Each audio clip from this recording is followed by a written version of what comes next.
I replaced pizza dough with ground chicken. Sounds crazy, I know.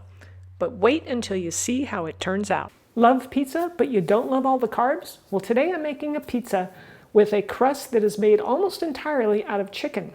No flour, it's gluten-free, it's packed with protein, and tastes surprisingly delicious. I'll show you exactly how to make it with a couple of tips so that your crust turns out crispy and doesn't fall apart. So we're going to start off here. I'm going to be grating up a little bit of mozzarella. I got this at Trader Joe's. And this is going into our crust. So, and I like to grate my own as opposed to the kind that's already grated so it doesn't have any other types of ingredients in it other than the cheese. And I'm going to need about a half a cup. And I kind of push it down. I'm going to, err a little bit on a little more than a little less. So, something like that. And that's going to go in our chicken mixture. Now I'm going to continue grating more because not only does some of this go in the crust, it's also going to go on top of our pizza. And that amount can vary depending on how much cheese you like. Next, we're going to prep up some Parmesan cheese. I'm going to grate up some fresh Parmesan cheese because I think that's the best. And we need about 1/3 of a cup of this. Parmesan is a little fluffy, so I kind of push it down a little bit. Yeah, it's good. And I'll just place that in my cup. Next. Why did the pizza apply for a new job? Because it needed the dough. We are ready to start making our dough. This is nice and easy and simple. You guys are going to love how quick it all comes together.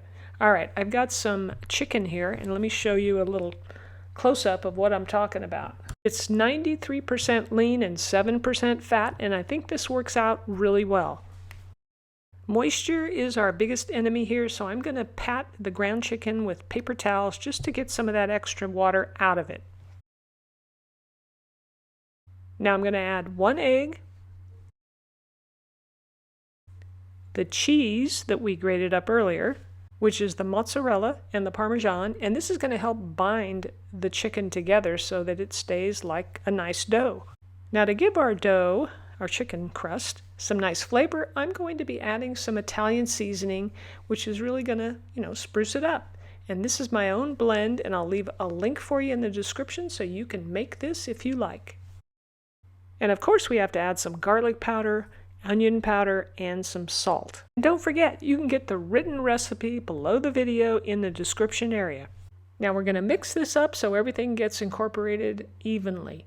I start off with a spoon, but I really like mixing it with my hands because I feel like I can do a better job.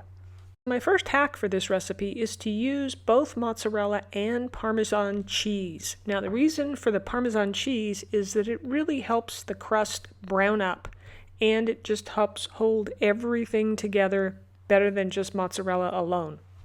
Next, we're going to put our chicken on a parchment paper covered baking sheet, and we're going to press this down so that it's nice and thin. We want the crust to be about somewhere between 1/8 of an inch to really closer to 1/4 of an inch thick. So keep working with it until it gets nice and thin, and you'll notice that yes, the dough is a little sticky.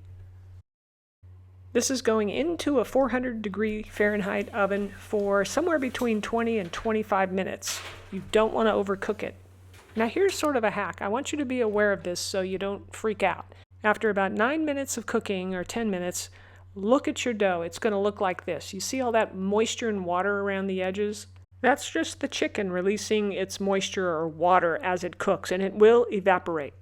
Here's our crust after about 24 minutes or so. You can see how the water evaporated and the crust has got a little bit of golden brown to it. This looks good, so we're going to pull it out and let it rest 5 minutes. Why did the mushroom get invited to every pizza party? Because he's a fun guy. Here's what I'm using for my sauce on the pizza. I'm using Rayo's homemade marinara. You can get it at Costco. It's good. It's got good quality ingredients. Check it out. Here's hack number 3. Make sure that you let your crust rest for 5 minutes before you add toppings. because if you add the sauce too soon, it might make it soggy, so we don't want that. And also just put a light layer of sauce around the whole thing.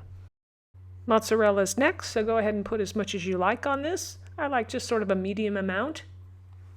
And feel free to put whatever toppings on this that you really enjoy, right? Today I'm using some applewood smoked salami from Trader Joe's, and I cut up the pieces into little triangles, bite size, and then we place them out on our pizza.